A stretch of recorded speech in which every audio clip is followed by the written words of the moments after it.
کپڑے تبدیل کیے۔ مجھے اس پہ بڑا غصہ آ رہا تھا۔ ایک تو اس کی نظر اچھی خاصی کمزور تھی، دوسرا ہکلاتا بھی تھا۔ پتہ نہیں میری اماں نے اسے میرے لیے کیوں پسند کر لیا۔ میں نے کپڑے تبدیل کیے، بیڈ کا تکیہ درست کر کے لیٹ گئی۔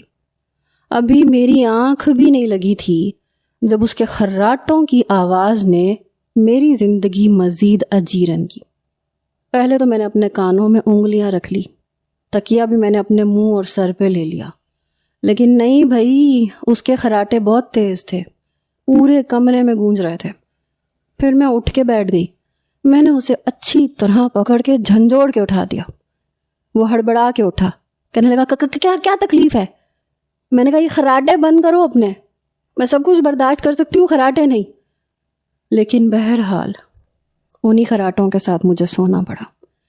صبح جب میں فینسی جوڑا پہن کے تیار ہو کے ناشتے کے لیے باہر گئی تو میری نند اور نندوئی بھی وہاں بیٹھے تھے۔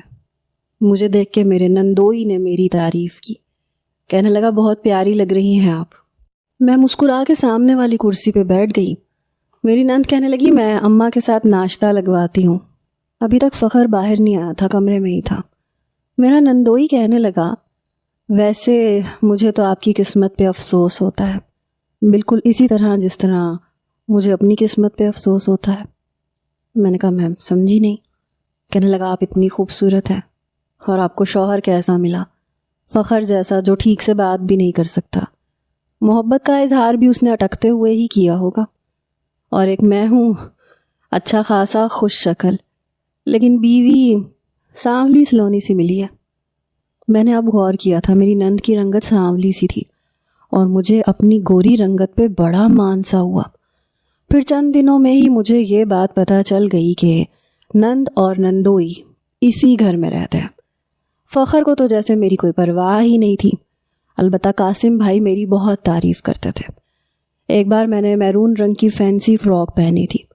تیار ہو کے جب میں کمرے سے باہر آئی تو کہنے لگے آپ تو بہت اچھی لگ رہی ہیں۔ میں نے کہا بہت شکریہ۔ کہنے لگے مجھے سمجھ نہیں آتی فخر کے ساتھ آپ نے شادی پہ رضامندی کیسے دے دی؟ آپ جیسی خوبصورت لڑکی کو تو کوئی بھی اچھا اور خوبصورت لڑکا مل سکتا تھا۔